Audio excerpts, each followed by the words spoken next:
Hi everyone, I think we'll get started. Thank you for joining us this afternoon. If you're wondering if you're in the right place, the title of this session is K12 and EdTech. What we have here is a failure to communicate. The goal here is to look at, broadly speaking, why EdTech maybe hasn't had the transformative impact that technology has had in some other areas of industry, but I also want to get at some of the broader issues that surround EdTech adoption and implementation in school districts, which are probably of interest to all of you, no matter what perspective you come from. Just a show of hands, just so I know what your backgrounds are. How many of you are with EdTech companies or organizations that serve schools? Okay. Any district officials here, or just raise a couple? Okay, great. So I'm Sean Kavanaugh. I think a long-time reporter and editor for Education Week. If I've spoken to some of you on the phone in the past or seen you in person, I think I'm at a different octave than normal. That's because I have a cold. Don't be alarmed. I'm also senior editor for EdWeek Market Week, which is this publication we launched about 2 years ago, which is really designed to explain to companies that do business with schools and other organizations interested in the market. We're trying to explain what the needs and priorities of K12 districts are. And so the topic of this panel has a lot of meaning to me and my colleagues at EdWeek Market Week, because a big part of what we do is report on what district officials say they want from K12 companies. And what they say they're often not getting in the way of products that help them in the classroom, or products that are easy to implement and provide teachers and students with the sort of individualized support that they need. One of our implicit goals at EdWeek Market Week is to try to sort of bridge this divide in common sense ways between companies and school districts to provide both of them with sort of honest information. We have a panel of experts up here bringing some pretty diverse perspectives to this issue. I think what I'm going to do to start off is just go around and ask each of them to provide a brief introduction of who they are. So Phyllis, why don't you start? Good afternoon, everyone. My name is Phyllis Lockett. I'm the CEO of an organization called Leap Innovations. We are headquartered in Chicago. And about 5 years ago, I was running the charter school movement in Chicago and realized that it was a massive disconnect between what charter schools were talking about in Chicago around innovation and what the rest of the world was talking about with respect to blended learning, EdTech, etc. And realized pretty quickly through talking to educators about them not knowing where to start, feeling like a lot of products aren't satisfying their needs. Also not needing a pathway. And EdTech companies saying, hey, it's impossible for me to get in. I decided that we needed to create an organization to bridge the gap. So that's what Leap Innovations does. We have something that we set up called a pilot network, where we are in partnership with Chicago Public Schools, the charter schools in Chicago, and the Archdiocese schools, where we create an 18-month program that basically trains educators and schools on how to personalize learning. We curate EdTech solutions and we pilot them. And we have a data sharing agreement with Chicago Public Schools to lend transparency on what works. So we know a lot about this topic, and I'm excited to be here this afternoon. Thank you. Hi, I'm Darrell Ford. I'm a private school educator. I run the William Penn Charter School in Philadelphia. We are a pre-K to 12th grade old Quaker school. We are 328 years old and really face many of the same issues, I think, with EdTech as we think about innovation and how do we have our teachers change and catch up to our students, and really what's right in terms of use of technology, what are the moral and ethical issues of technology, and how do we just incentivize and push innovation forward. So I think I may be the only private school person here, but I'm happy to be here today and offer that respect. Hello everyone. I'm Vikas Gupta, founder and CEO of Wonder Workshop. Wonder Workshop, we build tools for kids at all ages to imagine and invent the future. and the fundamental tools are coding and robotics. This is what we focus on. Our robots called Dash, Dot, and Q, they're used in schools all over the world, and we started shipping and launched robots Dash and Dot about 3 years ago, and we excited to see them grow to more than 15,000 elementary schools across the country, and that's something that's growing at a pace that we hadn't imagined would be possible in the education system. So excited to be here and learn more from everyone here. Hi, my name is Stuart Udell. I'm the CEO of K12. We have 3 business units. First, we operate schools, about 75 schools, virtual and blended schools across the nation. About 2/3 of those are in partnership with charter school boards, and about 1/3 of those are in partnership with public school boards. Secondly, we take the platforms and applications and courseware that we built for that first business unit that I talked about and distributed to public school systems around the country. We partner with about 2,000 school districts right now. And then thirdly, we operate 3 online private schools, particularly in states that don't allow virtual or funding. In total, we serve about 150,000 kids who I'd say we kind of own their experience all day long, and in partnership with our public school systems, serve about another 300,000 kids in some fashion. So I'm Adam Freed. I'm the superintendent of the Orange Park School District in northern New Jersey. I'm also the co-founder of our Northern Ignite, which is an innovation cluster of 76 school districts in Bergen County, which services 136,000 kids. My side hustle is also, it's okay, that was a joke. I also get to mentor edtech startup companies with my connection with StartEd. One of the things that kind of brought me to this table was years ago meeting some very, very smart people outside of public ed space to discuss, really discuss the idea of how do we start to integrate the ideas of practice and craft and walk away from the shiny object. Someone really smart said to me once, like, we're really focused on the thing, the noun, right? The Chromebook, the product. It really, when we talk about innovation, and I hope today our conversation centers around, innovation is a verb, it's an action, it's practice and craft. I think we heard that this morning a lot, that when we get to the core of great education, it is all about practice and craft. So 4 years ago, we started our own mini cluster inside of our school district, where we empower teachers to be innovators and to be fearless. And I think that's our conversation today. Great, thank you all. We want to make this interactive, and so we have a mic that will be circulating out there, and so you're welcome to ask questions or make a comment at various points. I won't be roving with my own mic, Phil Donahue style, but we've got someone back there who can pass it around. But let me start with sort of a broad question, because I think it gets at some of the underlying innovation questions we're going to get at here in our discussion. And I know this is sort of impossibly broad, but what do you all see as sort of the holy grail in educational technology in terms of what you hope it can accomplish in schools? Is it something related to differentiation and individualization? Is it more related to engagement plus achievement? Is it a combination of these things? Is it something even sort of more far-reaching in any of those? Phyllis, I'll start with you. Any ideas on Holy Grail in anything? Sure. And order of seating. Yeah, I think at the highest level, the Holy Grail for technology that really inspired me to start LEAP is all about equity and access for all kids.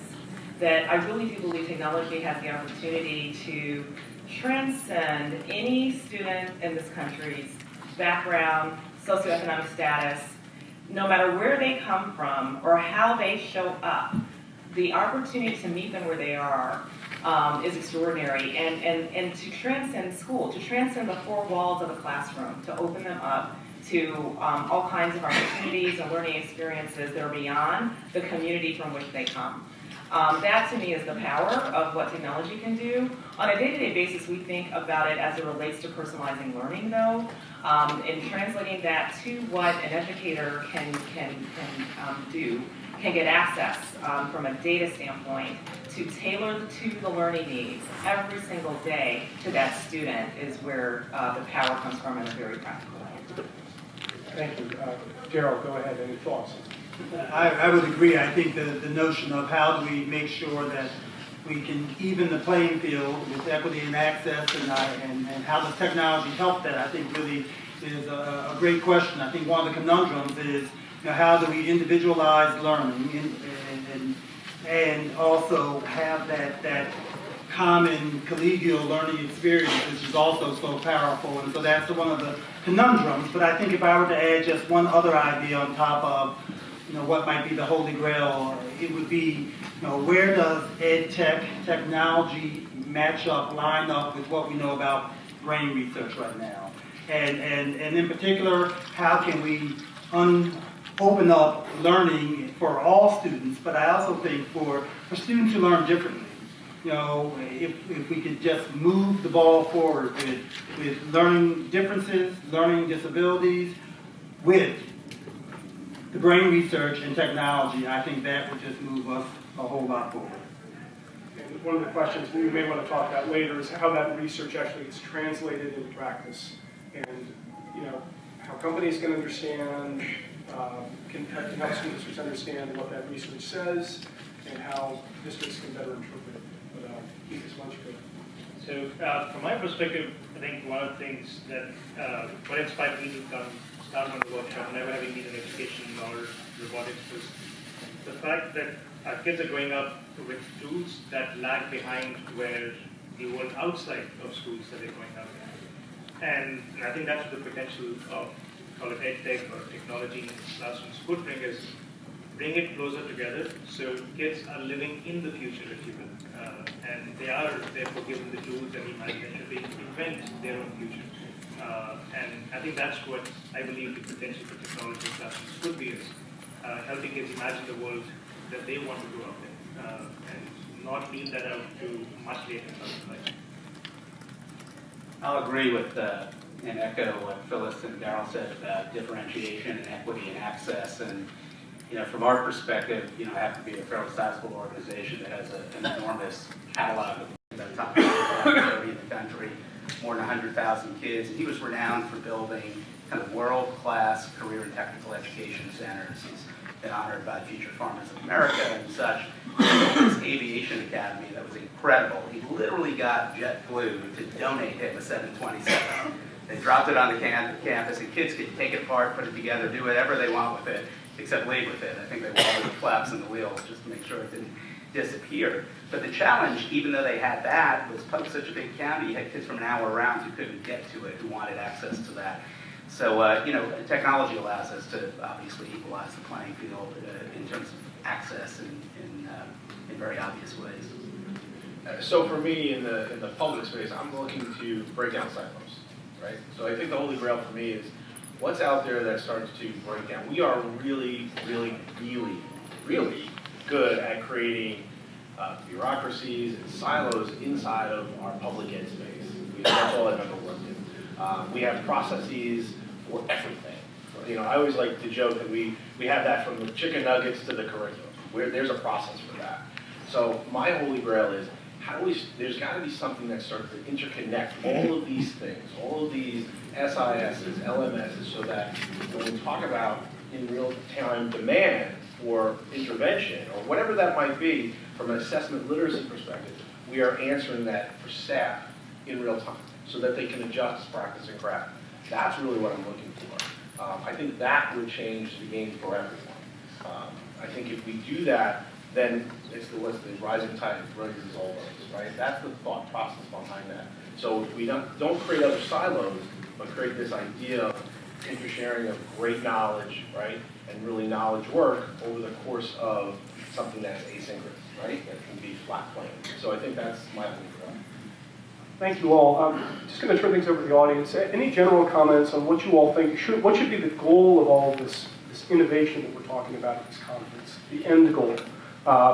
We've got a mic. Raise your hand if you'd like to offer your thoughts on that.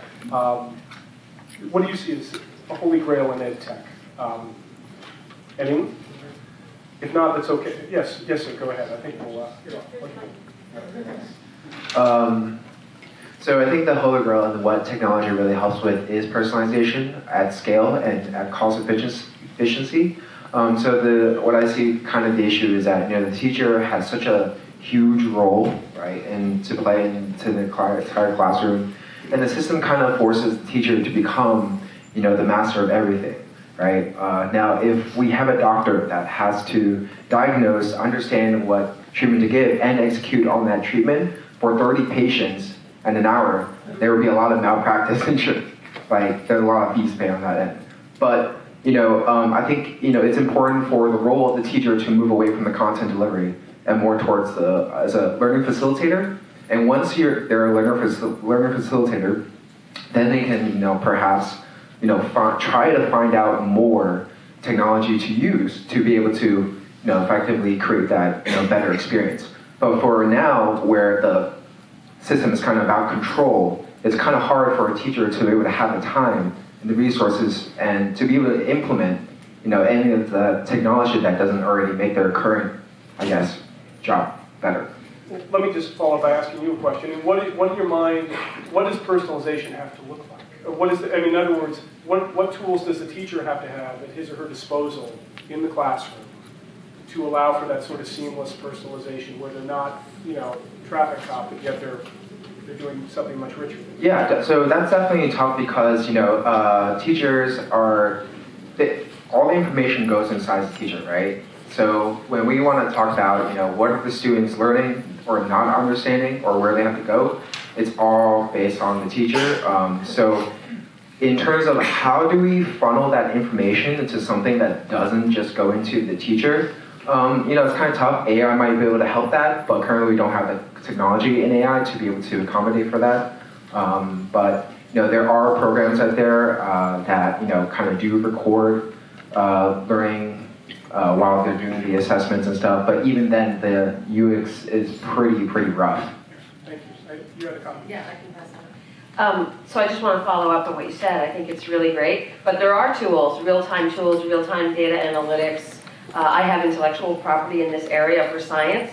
In this field of intelligent tutoring system combined with data mining algorithms, there are personalization. People are detecting affect, detecting engagement. We detect engagement using mouse clicks. So the technology is happening so fast and furiously that we really need to leverage what's going on. So just a little statement about that.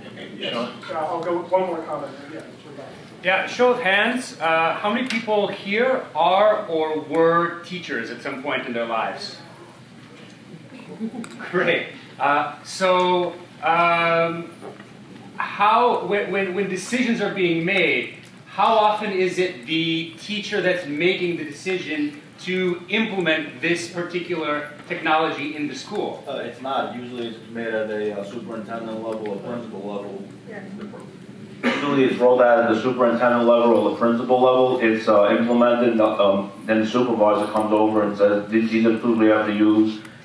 They'll roll out the technology, have the trainer come in and show us some things, and then we would never see it again. And then sometimes we would have to use it if someone else told us, or sometimes it would just disappear into a chasm.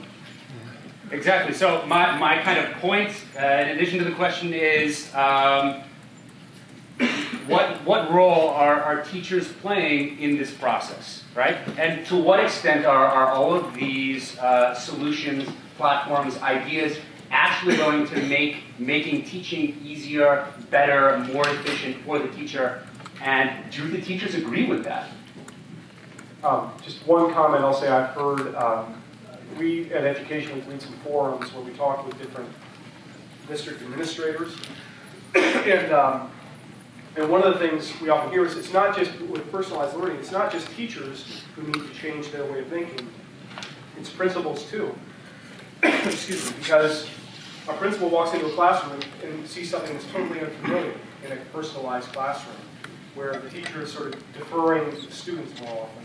And so it's unsettling at first. So Sorry. Let me turn back to the panel here, and so, yeah, go ahead. Real quick, to answer, there was two parts to the question. One, when we talk about the change, right, we're looking at a system that's been around for almost 200 years, right? So we've got this giant system, and I mean that. It is a grinder, right? And this system needs to change, and I use the term evolve, right, as a science teacher. This system has to evolve, and I know we're talking about disruption. I like to use the term evolution because that's really what we need to do. Not just on the K12 public ed space, but we need to talk about that in our higher ed space, right? Not just in our school leadership perspective. That's the piece that we really need to get to. If once we do that, we start to really then change and empower teachers to say, hey, you have a voice in this, right? Because this is how practice and craft is going to be changed. Because that is true. People go to conferences, they get a free dinner, they get to go, and then all of a sudden something shows up. What does that do to staff? I want people to think about what that does to a staff, right? That they go and all of a sudden a new fangled doohickey shows up in district, and their thought process is this: I will just wait them out. We call it the bunker. I'll just go in the bunker, and then the next shiny object will show up. That destroys trust. At the end of the day, we're talking about a full shift in culture, right? Think of it like that, right? Yesterday we were talking about this, and I'll stop talking. Forgive me, I'm from Jersey. That's what we do. Is the idea that we have to shift the culture of who we are as schools. We have to evolve that culture. It is not a slim, fast shake. One thing is not going to do this, right? It's a full-on change process. So I would say challenge yourself as EdTech startups to think, how do I come to the table with that change in culture? Not just, hey, I've got a new shiny object from, the Bass Pro Shop, right? I think we need to think like that. Yeah, I wanted to address your question as core as to the reasons why this adoption never happens. And so in the construct that we design within LEAD, we really require that any of this change has to happen with educators. So we work within grade bands with teacher teams. 4 to 6 teachers and the administrator have to co-design this change process.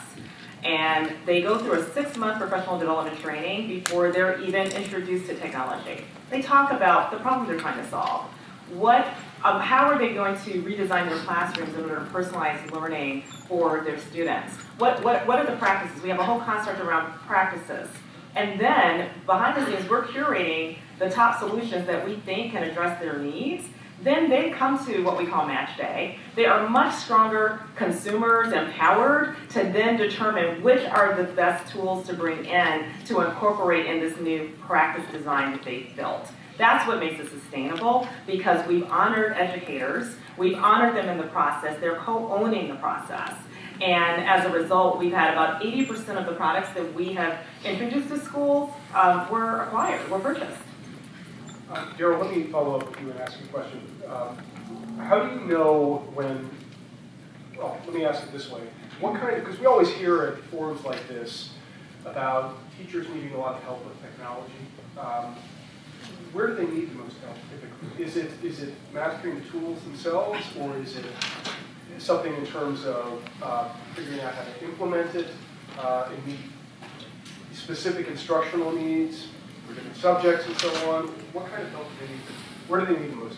I would say for my faculty, the place where they need the most help is with time, and to really have the professional development time to implement whatever change we're talking about, whether it is technology or anything. I think at the heart of each of these comments a moment ago really speaks to, I think, what we need to change in education. We need to have systems across sectors where teachers really are able to buy into and have the time to think about and reflect and to buy into whatever it is we're trying to implement. And so that's, I think, an issue across sectors. I also think if we're honest with ourselves, teachers are, we as teachers, I'm a former teacher and hope that I'm still a teacher, we are conservative by nature. And so to change, you said things haven't changed in 200 years, things haven't changed in 328 years. Since the founding of my school, classrooms look basically the same. And to your point, our whole educational system is based around issues of control.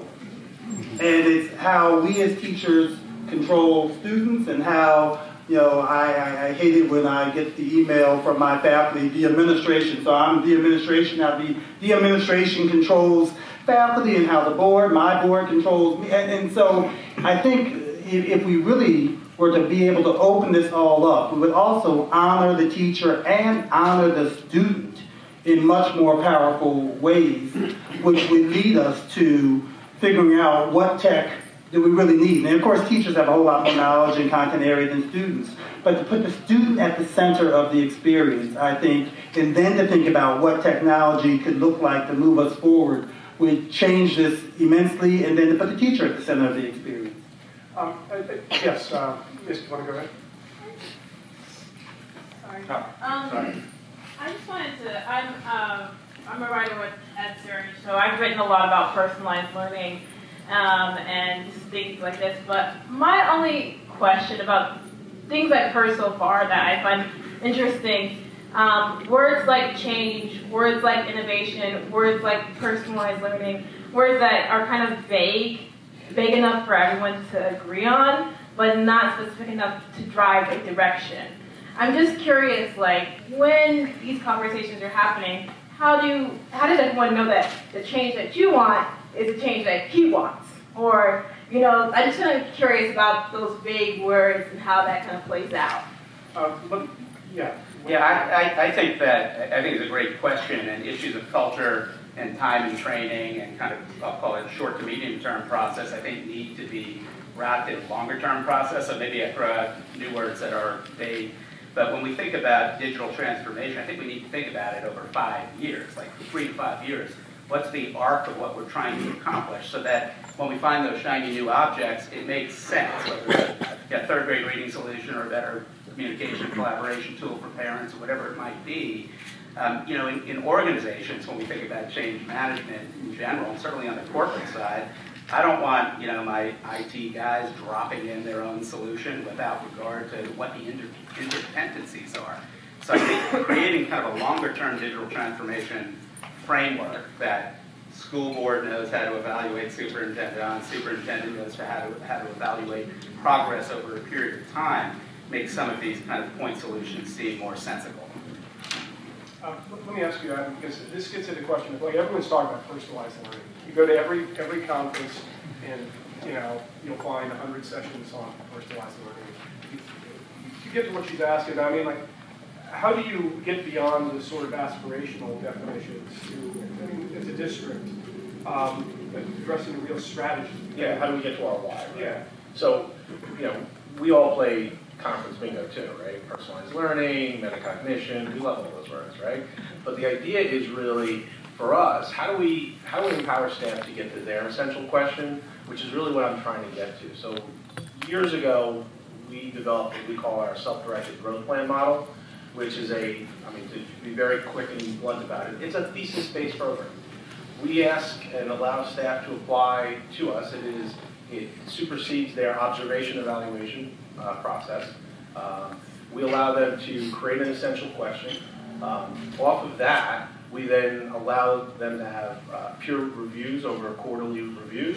They have a final defense, and they present their research to the body of a whole. And I think what we've done is, so we say when we talk about innovation, well, that's just a word inside, right? But when we're talking about, research-based reading programs or mathematics, that's when things start to become real change for us. That's also teaching my staff to be fearless, right? And not to have to say, well, I need professional development for that, or I need time, because that's really, right, that's living in a circumstance, right? We always need more time, we always need more PT, but they have to be empowered to say, I'm controlling my own learning. Now think how powerful that is for a staff. What are they going to do for their students? It's going to translate down to them. They're then going to empower their students in their learning. So I think that's been a very powerful thing for us. And then getting involved in this process over the last 3 years, and to the point we're making with the matchmaking, we love to Shark Tank staff, to bring in companies. I love to have not just my staff, but my students and my parents do the same thing, because we love to matchmake. We love to find that holy grail for us. That's going to make us grow as a family. Yes, sir. Good. One thing is I have a background in field sales. I was a classroom teacher and I've done some ed tech marketing. I think that there's we have to look at it from an organizational standpoint. Part of the panel was about why medicine and all the technology was adopted by people and had an impact. I think it's a shift, and even in terms of hiring, in medical companies or medical device companies, pharma companies, they have doctors and practitioners in the marketing function in the organizations. Where in ed tech, there isn't a lot of that. The teachers who are in sales, the teachers who are in professional development. But just having somebody in marketing that doesn't have that teaching background, I think it's a disservice to the profession because they don't know what it's like to be a teacher to really understand those pain points. And unless that changes, I don't think the products could ever be as good as they deserve to be and need to be for our teachers. And I don't fault the administrators for having to make those decisions because they don't have a lot of time to evaluate these products. And I definitely think these products need to be presented better to them. And having teachers in marketing will definitely help to do that and to lessen the burden of the sales rep and trainer and professional developer. Yeah, let me ask a question, which I think may speak to the interests of some people in the audience, and I'll ask this of a couple of company officials in the panel, Stuart and then Vikas. I mean, think back to a time when you were introducing a product to the market, and you put it out in schools, and the reception was great. The conditions in the schools seemed to accommodate success. Versus a time when it didn't go well. Something unanticipated happened. I know because you work at the K12 districts. Can you describe what was the difference? What were the conditions in the school that made it easy, or not easy, but that laid the groundwork for success versus not succeed? So I think both examples relate to what we do at one workshop, and I think it'll probably relate to some of the stuff that was discussed just now about teachers being part of the process. So when we first started shipping our robots, Dash and Dots, before that we felt education markets can be a tough market to get into, focusing on parents to buying it for their kids. But we designed it with a lot of teachers in mind. We worked with teachers through the process in the design phase. And we knew that the product would work well in the hands of teachers, but we didn't know what they would do with it and what factors would drive success. So we gave it out to 25 teachers, and we only worked with teachers who were already doing something with computer science education in elementary schools. This is back in 2015, January, so it's still early days it's still early days, but even earlier than that. And what we found was that within a month, there were 200 schools who had placed orders with us to buy robots, and we had done no marketing, we had no reach out, and we didn't know what was going on, where these teachers were discovering our products. And what we found was that some of the things we had done through the process of how we were building the product, designing the product, making sure that the teachers really found success with the product was the reason why it succeeded, because those teachers then told a lot of other teachers, and that's how the word spread. So our focus from the early days to now has always been teacher as the customer. We don't have a large sales team. The only teams we have really work directly with teachers.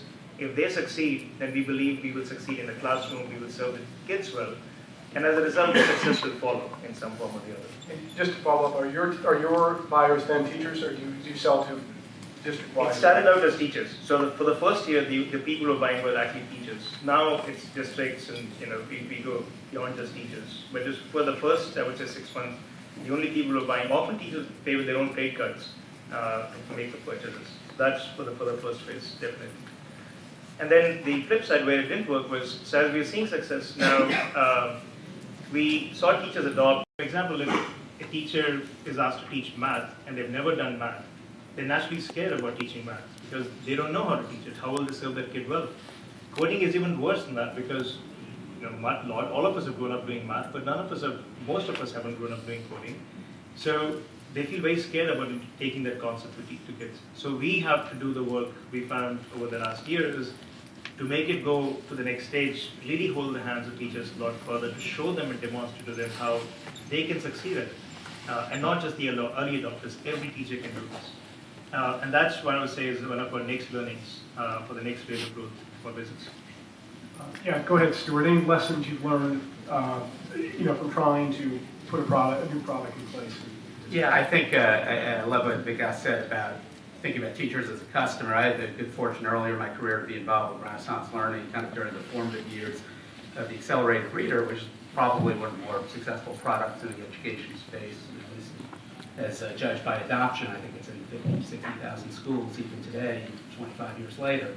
And we kind of built that product backwards. We started with just templates of, by rows and column, what information do we want to put at the teacher's fingertips about students' performance so that they can better differentiate instruction. And then it was literally just pieces of paper that came out of a printer with reports. But we really started with the teacher in mind, not just as a customer, but as a user, and had great commercial success certainly, and some nice outcomes from that. In a less successful example, I at an earlier point in my career, another organization rolled out a web-based web-based assessment platform. And when we started building these back in, like, say, 1999 or 2000 or so, we had to build both scanner and online components because every RFP that came out wanted an online testing component, although no one actually deployed it. In fact, in the first couple of years, less than 1% of test takers on the system used the online testing tool. They were all using forms and scanners, which made sense because that was the kind of infrastructure in place. When we finally got there, though, a few years later, and had a large district raise their hand on, we want to go district-wide, online testing only, we completely misunderstood the use cases, and rather than, because it was online, we thought kids would be taking it all day long every day, kids were still marched into labs in cycles, and we just blew up in terms of concurrency. I mean, the product froze, shut down, and we ended up giving literally hundreds of thousands of dollars of effectively rebates and free services out of that. And we didn't understand in that case, I'd say, all of our stakeholders in the district, nor the technology underneath it. Any questions for the panelists from the audience? Anything? Yes.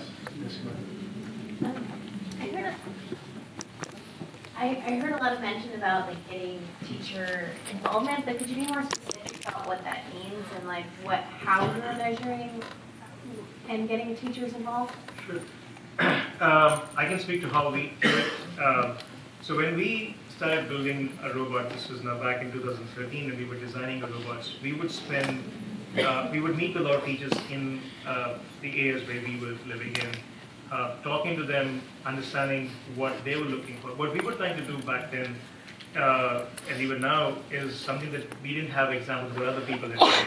So understanding them was a very big part of how we were designing the product. For example, how much time do they expect to take in a classroom? How much time do they have with a student? And how long should the product last? And why should existing products fail? And what did they do? So that was the first part of just learning from them so we can design a better product. Then the second part was giving it to them very early on, even before it's shipping to customers. So seeing what they do with it, learning from that. And then once the product is shipping, we give it to teachers and we let them innovate on top of our platform. So for example, our first dozens of curriculum, or hundreds of curriculum that were put together by teachers and were shared with them amongst each other. We hadn't written any kind of curriculum for teachers. We created a concept called Wonder League Robotics Competitions, where we really empower teachers to bring teams together to make it happen at the local level. And we have zero local organization efforts. So teachers became our organizers for making that happen, bring teams together to really foster collaboration on top of our platform. So we really go halfway and really let them go all the way to meet for the kids, what the kids need in classrooms. So in that sense, we collaborate in many different ways how we can learn from them to improve our process and also really make them a part of the story that we're delivering to students. Any other questions? Phyllis, let me ask you about the situation in Chicago, because I know that in some ways your program is based on pairing the companies with school districts, and the companies are given the opportunity to learn from their experience working with these districts. Do you find that the companies are surprised at the way their products are implemented in the schools you're working with? Are there things that the companies learn again and again or continually either pleased with or frustrated by that come up again and again? What are those lessons that might speak to how they can improve their products and innovate? Sure. So there are a couple of levels of engagement and feedback that companies receive and working with our pilot network. The first is at Match Day. Our Match Day is very extensive where, again, companies, we've had over 100 across the globe apply to come to Chicago to pilot. And we have a curation team of learning scientists, pedagogy experts, practitioners, investors that help to curate these solutions. So they've got to pass a pretty high bar before they even see one of our schools. They go through our Match Day, where we kind of codify all of this information for our school teams with videos, etc.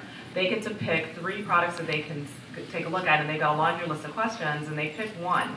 So that process in and of itself is incredible feedback for companies, and we are working with companies established as long as Renaissance Learning to Achieve 3000 to earlier stage companies that have been in at least 30 schools and have some level of data. So we're working with a broad range of math and literacy solutions. So in terms of the first phase of feedback for Match Day, you'd be surprised the level or degree of data that companies cannot produce and give to teachers that help them understand where their kids are. It's extraordinary. Or the difficulty of rolling up data in a dashboard that's easy for them to understand and use. So there's some, just baseline aspects that one would think, or that, a lot of the learning is done by the computer. So it's not giving the student visibility on the construct of what they got wrong in the learning process. That is a really big deal, especially in math, when kids have to understand how to get from A to B to C and where they, where they missed it, right? So we do give feedback from that standpoint. During the implementation year, now after the school teams have designed what they want to do, but then once they select their product, they're designing how they're going to incorporate that product into their classroom experience. We're looking at progress and usage. We get data on every single student. And so, companies are, we work with them to set targets in terms of what they should be accomplishing during that year. But, what's interesting, companies have changed their service model. So the level of engagement, I think, is interesting in terms of the level of professional development and support that some companies give. They tend to do very much better versus ones that don't, or they don't have the infrastructure to provide the kind of support. I mentioned the kind of data. In fact, a company actually changed their data dashboards because they thought ours were better to kind of adjust so they could ensure that they're serving students more effectively. Educators giving them feedback on the kinds of ways and the additional types of data that they want to have cut in certain ways has also been very, very important feedback. But and so we have had ones that have fallen off, honestly, because they've not had the right kind of construct to support educators and students. And just a question about data, because I've heard this in my reporting.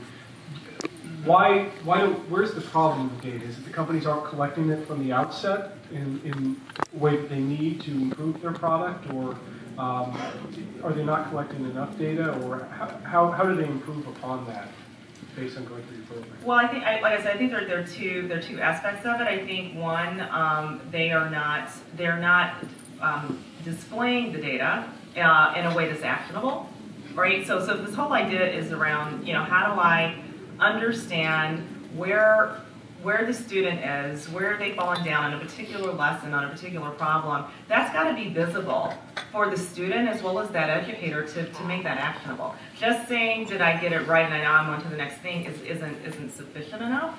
And then how all of that data is rolled up across a classroom. We just talked about one teacher trying to satisfy needs of 30 kids in a classroom is really hard. How is that data rolled up and made effective and actionable in a dynamic way for a teacher to do something with it all? And so you actually see evidence of companies going through the process and iterating, improving, and taking their products to the next level in a very different direction, or are they resistant to making that do you ever hear feedback from a company that says, well, we don't think it was implemented effectively?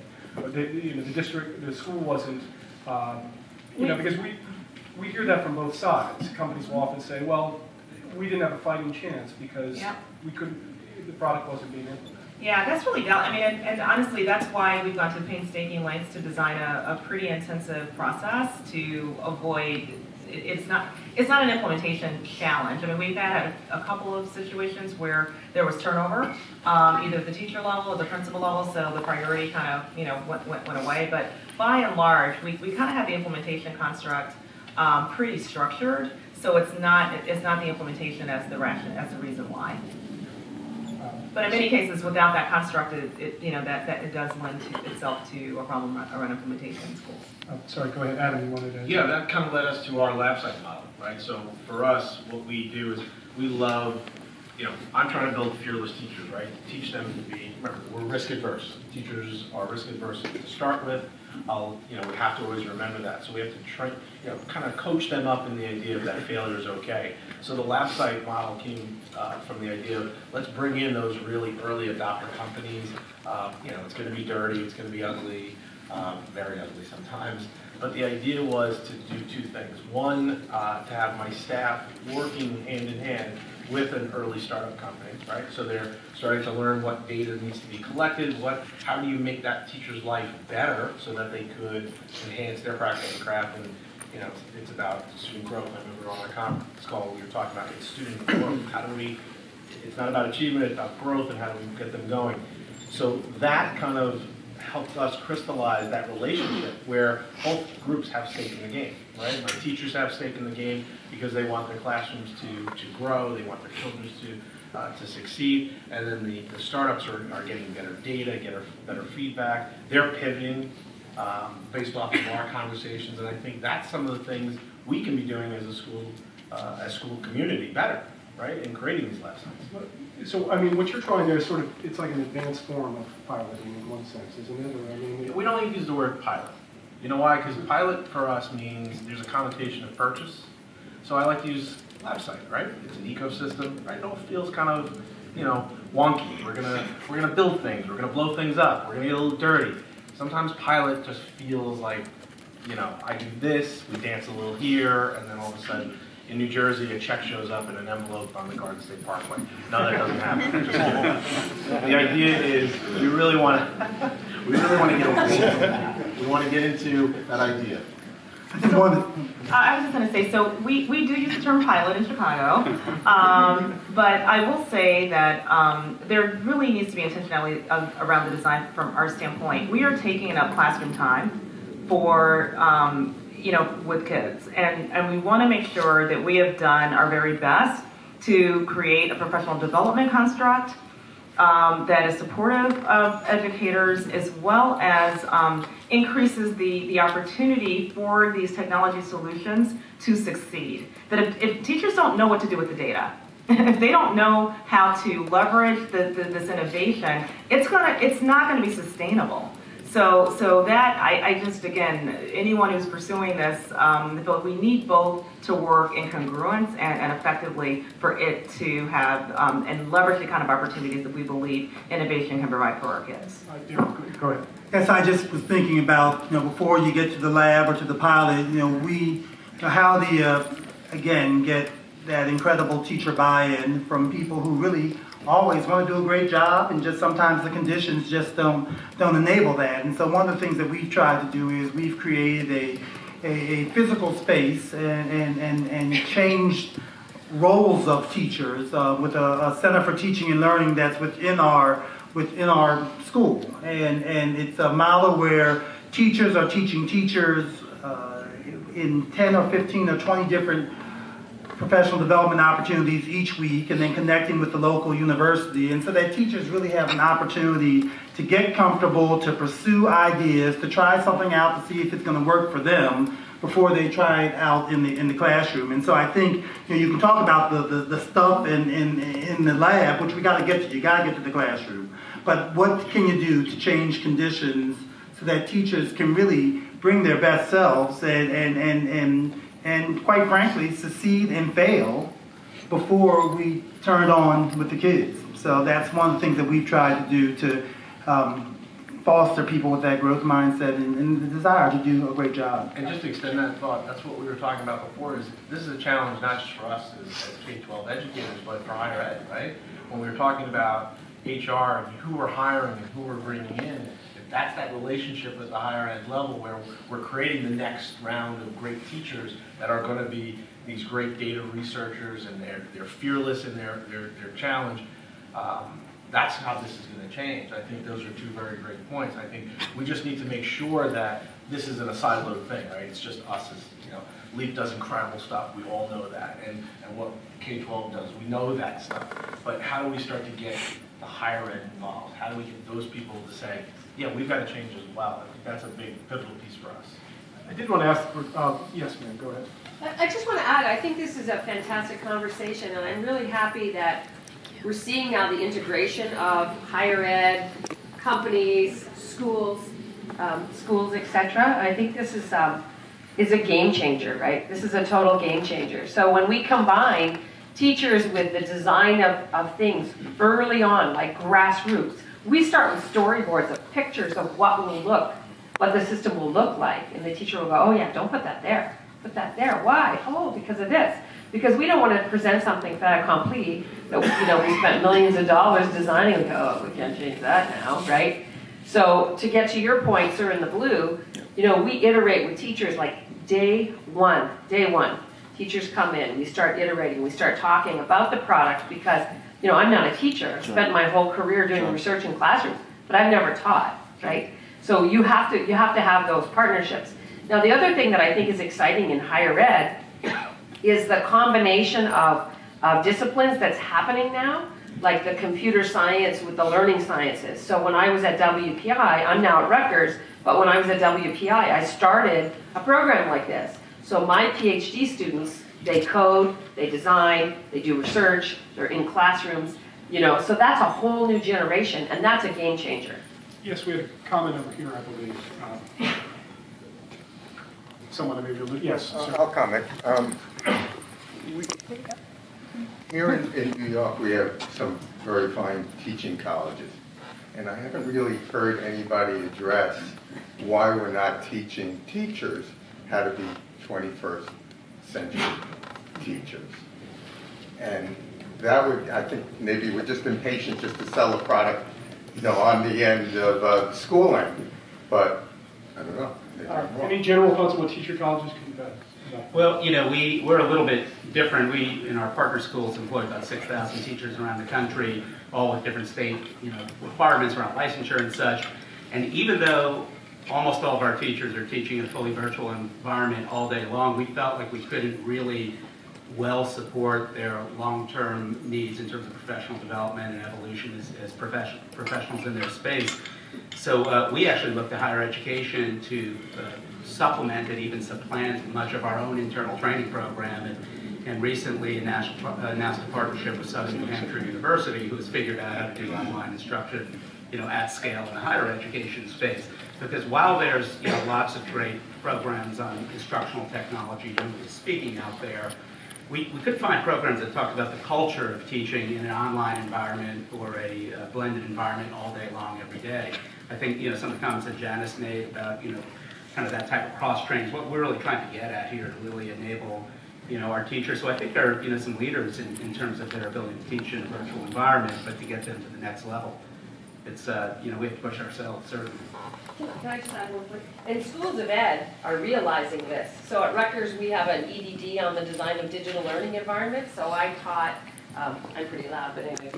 So I taught a whole cadre of superintendents, principals, teachers this past fall, talking about the pedagogical design of these activities. How do you decide for your district what you want? What are the pedagogical underpinnings? What is the data you need? How are you going to use that? How, a train the trainers model, etc. So schools of ed who are awake recognize this. There are plenty of schools of ed that are not, but align yourself with those that are. We had another comment, I think, further in the back. Maybe I'm missing someone. All right. Yes, ma'am, go ahead. I just wanted to understand, I heard a few of you guys say, we have to take risk and leave teachers room to fail. But at the same time, I'm really curious, what does that failure look like for the students, for the parents? What is the risk that they're talking about? And I can imagine that might be part of the reason why teachers are afraid to innovate, just kind of seeing like, what does that actually mean? I think my point was not to leave room to fail in the classroom at the moment, leave room to fail in that teaching and learning center where teachers are pursuing new ideas and new products and new concepts before they take it to the classroom. And my bigger point really was about how it's a model where it's teachers teaching teachers. I think, in terms of innovation, you need those early adapters who push us forward in an organization, but it's also not bad to be in the draft a little bit, where someone else has figured out what works and what doesn't work. And so my point of failure wasn't about in the classroom at the moment. It was the space before the classroom where teachers are pursuing new ideas, and the whole point that teachers are empowered to become experts and teach their colleagues with different things that we hope to implement in the classroom. If I think about a time when a new technology product went horribly wrong, it was quite frankly when we were, I'll give the example, the very, very early days of curricular mapping. And we were so excited about this notion of mapping the curriculum, and we just didn't have the technology to support it. And so after lots and lots of work, important work, the teachers were frustrated that the product did not support what we wanted to do with curricular mapping. And of course we have much better products today than when we went through this 15, 18 years ago. I think about another example was when we went to a one-to-one laptop program, and I can't remember what the little tiny laptops were called 15, 20 years, it was 18 years ago, 19 years ago, and we got the little tiniest little notebooks, whatever they were called, and we put them in the middle school classroom, and they weren't rugged enough for those 7th and 8th graders. And so we had this great idea, but the product wasn't right for us. I think about a time now when we moved to a learning management system, so not hugely great program, but not the cutting edge of innovation. But why did it work so well? The product supports what we wanted to do, but the teachers took the time to lead the institution to the product that they wanted to implement. And so my point of failure wasn't about in the classroom, I'm setting people up to mess with kids. We don't want to do that. It was really about having the time for professional development and for teachers to explore something that they think is going to be, great for our school, our kids, and our institution. Yes. Go ahead. So I think failure is a part of innovation. Like it's an integral part of the whole innovation process. And if you want teachers to be a part of that process, I think we have to recognize there will be missteps and there will be failures along the way. And I think one of the core aspects of invention also is to fail fast and move on from it quickly. So you don't want the failure to drag on. You want to contain it. I mean, I'm a parent. I don't want my kid going up every day learning something in a different way. And so we want to contain it for sure, especially in an education environment. But we embrace failure. Like we want to see when things don't work and we learn from that. And I want my teachers, my kids' teachers, to tell my daughter that it's okay to fail, and you learn from that. And I think if teachers embrace that as a part of the innovation process, I think we'll all be better from it. Yes, there will be some missteps every once in a while, but as long as they're contained, we fail fast, we learn from that, I think it's fine. let me just ask you, I hear from both companies and school district officials, like when a company wants to test a product in a district official says, well, you're going to test this in one school, but if it's great, well, the other students aren't going to get it. If it fails, then this one school population, is going to be, hurt by this, whereas other students are not. I mean, if you're a company, how do you make the case for testing a product in the district? Yeah, I think for us is when we want to go work with any school and we want them to test, I think the first is can we show them any form of demonstrated success, why they should feel that there is a reasonable chance of success. Of course, the environment could be different where it may not work in that particular district or school, but we should feel like going in there's a reasonable shot at succeeding. So that's where we are now. So now we're in 15,000 schools, so we have a reasonable shot going into any school that they can learn from what others have done, what we bring to bear. So the chances of success are high. and we know what to drive that to success. But if you look back to very early days when we gave out to the first 25 teachers, honestly, we didn't know where we'll end up. We were ready to embrace failure. If it didn't work in most of the schools, clearly we were doing something wrong. And we didn't have a reason to succeed and exist if we didn't make it work. So we were ready to embrace failure if we saw failure in that scenario. Yes, it would cost a bit of time on someone, but I think that's why we ask teachers to be a part of the process, is that they will be hopefully better off in that process as well. I mean, that process of trying and failing hopefully made them better at evaluating whatever comes next after it as well. That's a risk they take. Oh, I'm sorry. Yeah, you first, please. I was just going to say, I think we need to reclaim the word failure, right? So as public ed schools, we're dealing constantly right now with the overpressurization of our kids, right? So when we're talking about rollouts of mindfulness and grit development, right? Well, we've attached assessment to failure now, right? So in my population that is 26% minority, failure is huge for them, right? They think that is this bad thing. So now there's all these new programs. So we're almost compounding the idea. So to take it back and reclaim it as ours, to say, hey, this is just our process. No, we're not going to just throw you to the wolves, but to reclaim that, hey, you're going to skin your knees. Just like when you're a sophomore in college, you're not going to do well. You're going to have to get yourself back up, and staff have to learn that too, because, like I said, they're all type A, right? So I think that's a piece that we need to remember, right? When we talk about this, when we talk about assessment, when we talk about failure, we have to start to really understand that what we're doing is creating this next generation of kids that are like this. They're constantly thinking, oh my God, if I get a B, right? And that's not healthy for us as school families. So that's what we're talking about. I really agree with that.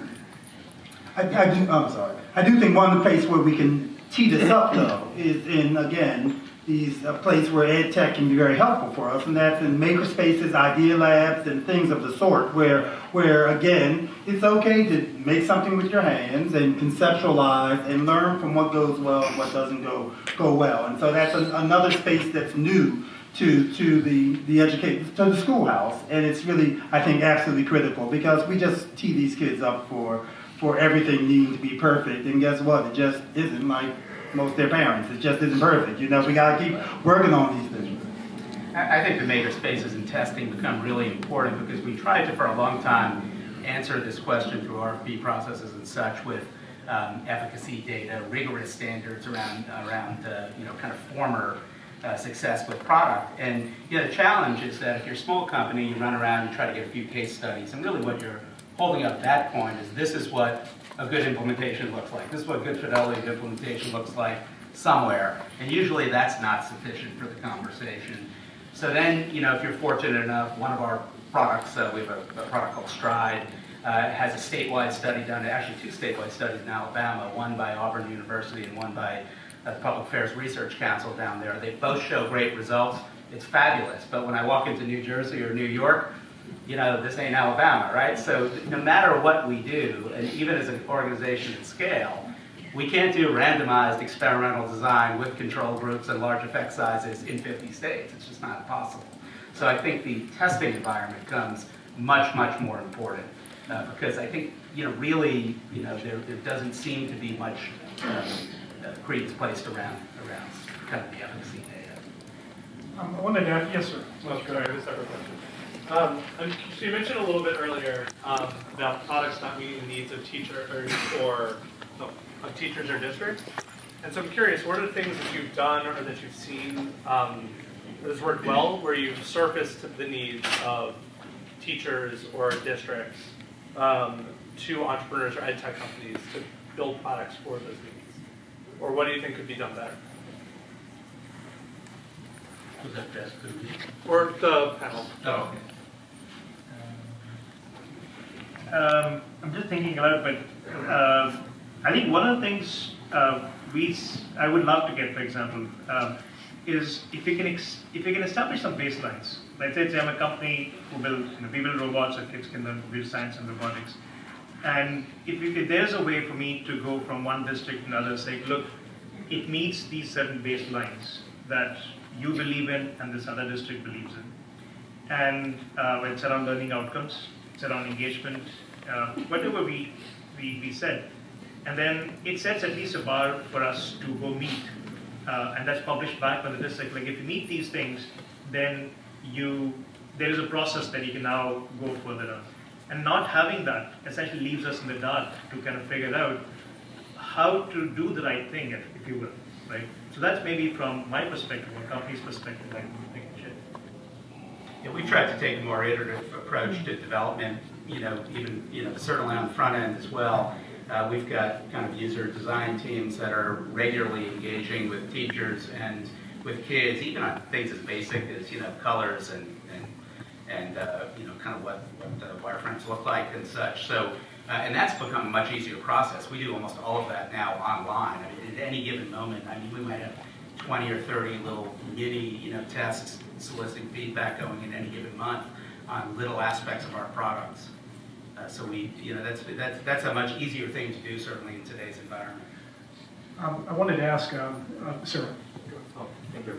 So I want to ask that same questions to the schools. And at what point is your baseline that an entrepreneur can come in and say, okay, you are ready to interact with our teachers? Because I face this problem.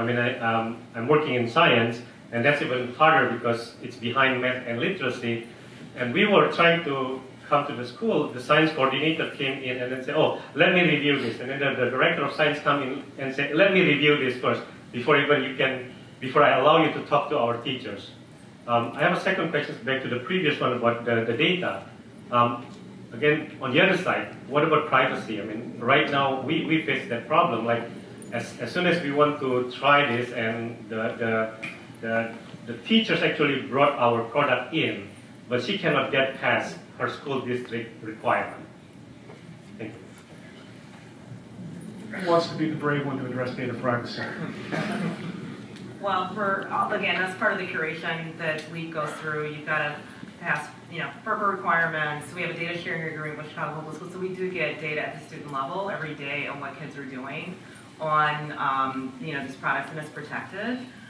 We can give data back to the companies on a demographic level, which companies don't have the opportunity to get, which is, again, better helps them understand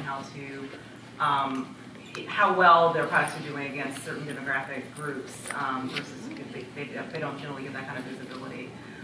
You asked the first question, though, in terms of how to get in. I would say, after school, summer school, we talked to a lot of ed tech companies before we started LEAP to help understand how, their travails and trying to navigate and where they ran into roadblocks. And a few companies actually, got involved in providing after school, support and providing data from that standpoint. And it was interesting because one of the schools, one of the KIPP schools in Chicago, saw that there's a block of kids were really doing incredibly well. And they're like, what's going on? What are these kids getting? And it happened to be this particular product called eSpark that they were getting exposure to after school. So really fascinating. So I think there are folks out there that want it. I think also EdSurge has been, done a really phenomenal job building a coalition of educators that are out there looking for options that you could tap as well.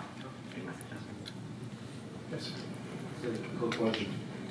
This point, you made a very, very good point about the nuances about getting a product in front of potential teachers, and that's why I think it's important to have the teachers in the marketing function. Like, for example, I worked at an ed tech company. I'm not going to mention names, of course, and they were saying things like, "Oh, we're going to cut with this product. We're going to cut overhead." And the thing is, in certain schools you have collective bargaining agreements. You have like charter schools, there's different inner workings, and unless you really get detailed and understand the workings of each specific customer you're trying to call on, you create objections and threats and not be able to get the product into the school to begin with. And that's another reason why I think it's important. Just a question, I'll ask this for my own selfish reporting reasons. How many of you will, I raise this partly because piloting Better or Worse seems to be a key entry point for many young companies trying to get into districts. How many of you have done pilots in districts? And how many of you would say that it led to something tangibly productive, like a contract or a long-term relationship? Can any of you speak to either a pilot that went really well for whatever reason, and why it went well in a pilot that did not go well, and why it did not. Any volunteers to describe their experiences? Don't have to mention the district name with it. Yes, ma'am. Go ahead. I think we've had some pilots that have gone really well, and we're on the same page in terms of implementation and what the minimum requirements are going to be to participate, especially the students that we're serving. And if a product is ever used outside of that, I've tried to stretch it and use it in a different way, or perhaps the teachers don't have the tech set up in the classroom to really use it, Wi-Fi connections aren't there, then the pilot won't produce the results that you hope it will produce. But I kind of have a second question with pilots. We hear the word pilot being used in a lot of different ways recently, and sometimes school districts are looking to pilot a product and are looking at usage to determine whether or not they're going to purchase purchase the product. And other times there's pilots where they're looking, the results from the pilot can kind of be a lighthouse or a beacon that the ed tech company can then use to share those results and hopefully generate future sales. So we see like pilots being used, like Digital Promise or LEAP or the iZone in the city that are being used in some ways, and then pilots as pilot usage as something that they're going to make a purchasing decision in that school. So I wonder if the panel is hearing pilots used in both ways. I don't think they're mutually exclusive. We ran a group called the Learning Assembly for the Gates Foundation that assembled organizations like the ones you mentioned, Digital Promise, iZone, Highlander Institute, LEAP, and Silicon Valley Education Foundation, and LearnWatch, actually. We're all part of this nexus that we're developing constructs around piloting. So I don't really think, the essence from our standpoint is that you've got a construct in which you're providing, implementation support for educators, pathway for ed tech companies, where you've got some kind of research construct around understanding impact, as one defines it. Our version of impact and LEAP is about efficacy. We look at practice and tool as related to map results. Others are looking at outcomes as it relates to product. But the notion that there is a construct of which you have outcomes on the back end. Some have resulted in purchase, some haven't. In terms of it's given ed tech companies resources and tool to build their toolkit to build upon their product. But I think the notion that there's a construct around it, I think from our standpoint is what's most important. Any other questions of pilots or comments on pilots? Yes, sir, go ahead. So this question kind of goes back into not really tech related, but I know you were talking about, helping with the culture of having teachers, be comfortable with failure and having their students be comfortable with failure. So this is kind of like a culture question, right? It's like, how do you help students understand, that failure is okay if the culture around them is all about grades and so much stress and pressure about being perfect in getting grades? Yeah. So that's a different conference, but the idea, that's Tuesday for me. That's what we're talking about, right? We're talking about changing shifting the continuum inside of our schools, right? So that because we deal in New Jersey and from across the country that I've met, there's associations and unions that have contracts that you abide by. But the culture is who you are as a family, right? So as a school leader, for me, now this is going into my 13th year as a school leader, as a superintendent, that was the first thing I knew needed to change, that I needed to help curate, right? And that's not just me. That's then starting to develop lead teams and, what we call our lab sites and things like that. All of those are activities that help grow my staff professionally so they know that I've got them. And then that trickles down to our kids, because now we're finally looking at, okay, how are we addressing this process of achievement, right? How do we define the term achievement? Looking at going out report cards and saying we're going to standard-based report card, we're going to go to trimesters, and how do we coach up our families, because our families are also part of this bigger process, right? Because when our kids are going home, they're going right into, you know, Kumon programs or aftercare programs or SAT boot camps, and that was so powerful here this morning, like that SATs are going to change, right? Like, because we were all chasing that tiger's tail, right? Everyone wants to be on, you know, top 5 U.S. News and World Report, right? That was the tiger's tail that we were all chasing. Until we release that and say, okay, that's not what we're chasing anymore, we're going to continue to chase it. And then this whole cycle continues, where it's bad this, you know, slim fast shape programs just to kind of get a little of ahead. That's the piece that I'm talking about, is how do you change your family, right? It's just like your own. That's the piece that I think I'm trying to address, using ed tech. To add one quick thing to that, I think changing that culture, I think you should also include parents as a part of that discussion, because I think we mentioned both points. It's a very important aspect, and it needs to go beyond the school, especially if you want kids to embrace failure as a part of the learning process. I think parents need to be part of that discussion and their culture change as well. One of the best things we did was when we run our quote-unquote Shark Tanks, because it's a fun term, our kids get to Shark Tank, our staff get to Shark Tank, guess what? Our parents do too. Because now they start to understand who we are as a family, and they say, oh, there is going to be things that are, you know, aren't going to look traditional, right? It's always not going to be 6 rows, 30 chairs, a big stack of Scantrons with that small composition paper. I'm still trying to get my hands on that. But this is going to look different, you know, because that's a cultural piece that we have to shift from it. Our kids are easy. They pivot. They learn from startups very quickly. Like, that didn't work, do this. Kids are, and staff are starting to get this. It's our families that we're really working on as a point of reference. You have a comment in the back here. Hi there. I feel like a lot of our conversations, maybe the past 20 minutes, has talked about time that we're putting into pilots or lab studies. And it's been very interesting hearing about like how much time we put to see if the product is successful or if we have a failure period, how much time it takes for the culture to change around a pilot in a school.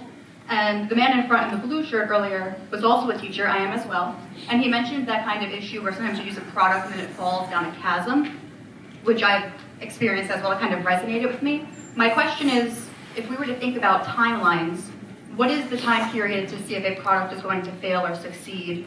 How will you know? What are your biggest indicators of failure? When should you expect to see the culture change? And as a teacher, like what kind of feedback should we be giving or providing to see that either it's working or it isn't, as we're trying to judge these that we're piloting, sometimes unsuccessfully, in classrooms? Thank you. So questions on timelines for making these judgments, especially given that ed tech is changing. Many of the products that are being developed by folks in this room are changing. So we think of it, we have lots of timelines within an 18-month period, so you can bear with me. I think the first step is around how to help classrooms personalize learning, and it really is about personalizing the learning experience for kids, creating these new practices and approaches that teach children how to be resilient and have grit, and all of these things that we're talking about. I mean, just having a discussion about ed tech is irrelevant outside of the context of that. So that's kind of how we start. So within the construct of their plan, over the course of the year, we have something called innovation cycles. And these cycles are these, there are 3 of them that we construct over the school year, where you know, the teams take a step back and they take a look at what's working, what's not working, and how they're going to self-correct. So it really creates that space and that opportunity for kind of what we're calling failure, for regrouping. In addition to them looking at the classroom practices that tend to be working with kids or not working, we're also looking at the data. We're looking at the level of implementation in conjunction with some of these ed tech tools. Are they really meeting their benchmarks? Are kids meeting the appropriate benchmarks based on where they should be? That's another interesting and important indicator of success. Now, where they're not meeting it, we have had situations where they haven't. There's something challenging around the product or with the level of professional development experience and support that they need with the tool, we'll bring the companies back to provide some deeper training. So you've got to create those moments in time where you're looking over the course of the year at these junctures and making those corrections in a dynamic way. Other comments? Yes, sir. How do you avoid a situation where the products are being designed by and for teachers who are first innovators, or they're already tech savvy, they know what they want, and then that doesn't necessarily translate to sort of the broader teacher base?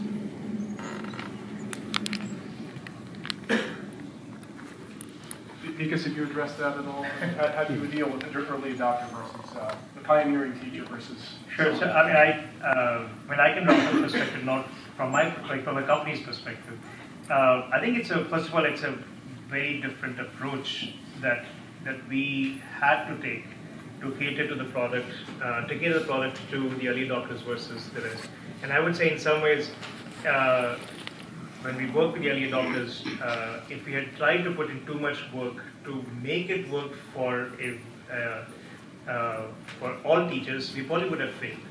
Because what we learned from the early adopters was what helped us figure out how to best customize it or modify it or adapt it to make it work for the large number of teachers. And I mean, I guess if I look at from a school's perspective when they assess it, I guess the right thing to do is probably introduce it, assess it from, or I would say establish several baselines on what a product will offer that will help a teacher who's non-tech savvy will get on board. So for example, aspects around curriculum and aspects around professional development. And also look at data, what they may have on who are the other people using the product, if at all. I think that is all data that can be used to make fairly objective decisions on that. I think we could fall over, right, our early adopters. Right? They love it, right? We could, like, new water bottle, they just, yay, new water bottles, you know? I think it's the idea of, I call them, in some ways, they're detractors. So they have to bring, and that might not be the best term for you. We have to bring them on board right away. They're part of our teams as we evaluate these tools because we want to hear them. We want to hear, I don't always want to hear, yes, that's great, that's wonderful. That's not the good stuff. When we hear from them and they bring in those other pieces, that also helps those edtech startups to say, okay, we can shift at this point. And I think that's part of, sometimes as school leaders, we don't want to hear that. We want to go into the conference room and be like, yay, and it's fun. That's not always the most healthiest thing. And that's something we have to challenge ourselves to do, is to bring those detractors in. I would imagine that the idea of bringing a pretty strong-minded critic on board isn't something that necessarily be the first instinct of companies or many district officials. So how do you do that? You just say, look, we know our teachers, we know this person is usually a skeptic of this stuff, bring them on board? Is it that simple, or how do you? I mean, for me, this goes back to the culture change, right? So great school leaders have humility, right? Humility is the face that we need to be showing. So, here's another piece. I'm married to a school psychologist, so this is all part of like the ego, right? So the ego drives a lot of our decision making. School leaders, it's my district, it's my my building, it's my lunchroom. The moment we release that and say, I'm not as, I might not be the smartest person in the room, and there's going to be other people that are super bright and bring things to the table, then you're going to start to see culture change and better product development, better classroom development, better family development. That's the piece that we have to kind of release. Yes, sir. You've got a teacher voice, so go ahead. Yeah, I got the teacher voice. Is there, have there been any changes in sort of teacher attitudes? You guys have been in this for a while. You've been administrators for a while. You've got your old school teachers. You've got new, fresh faces coming out of universities all the time, entering into your districts and such. Could you speak to a certain extent on what, not from your perspective, but like from their perspective, what the sort of, I suppose, from your perspective, what are the cultural shifts that you're seeing from the teachers themselves? Not what you're trying to get from them, but what they're just sort of giving you as time is going on, as new people are coming in, as you know, old people are sticking to their guns, like what's the pulse from the teacher's perspective? What are the kind of the cultural things that are going on there?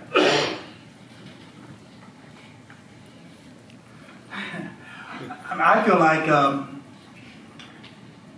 some of the teachers who were more set in their ways when they became adapters of whatever the technology piece was, they really became leaders, and they really kind of relished in that leadership role. And so you turn one of your naysayers around, and then you get 3 or 4 new people in the math department, and which just happened to us this year, and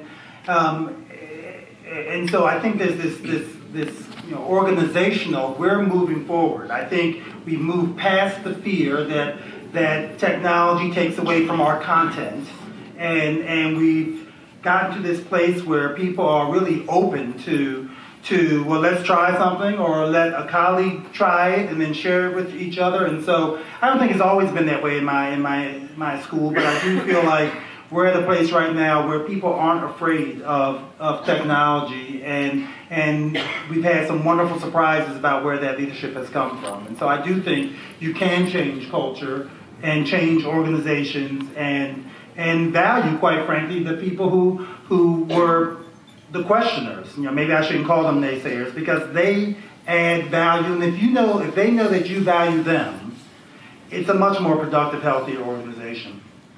Yeah, I think it's already a little bit of a different time in terms of teacher voice around technology. I mean, we had students in our system 8, 9, 10 years ago who, we told when they walked in the door to shut down their cell phone, right? This was their window to the rest of the world, all the information out there. We said, shut down, turn it off. They looked at us like we were crazy.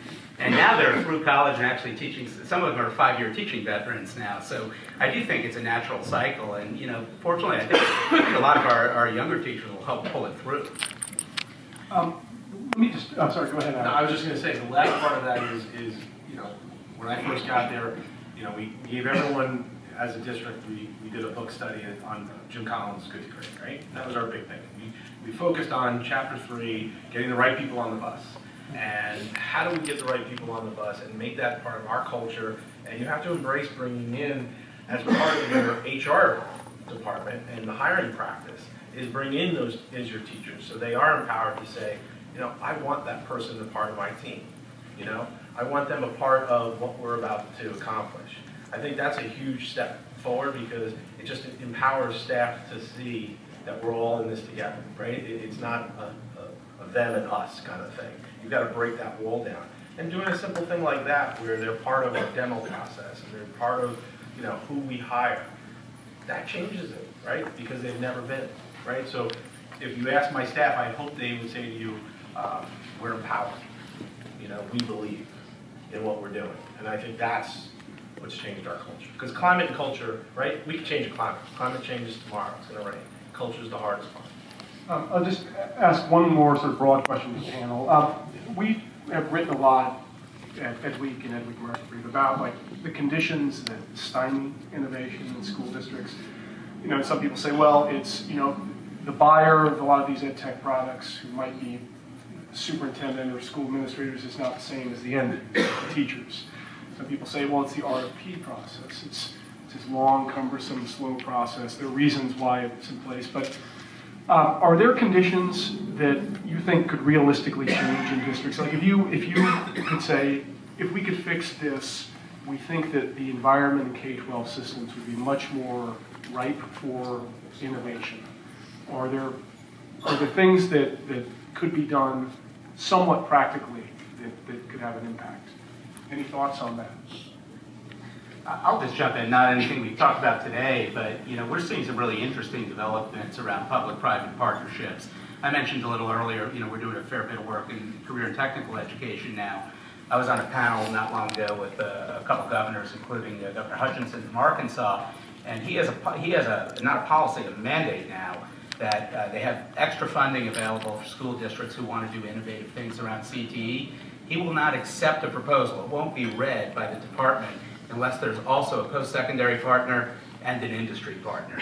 So I think that, while there's some natural care taken around, relationships with vendors as partners, as you get them through demonstration projects, they become more trusted partners over time, I think they can be really valued advisors in forging those types of partnerships. As an example, we run a new career and tech ed program in Wisconsin.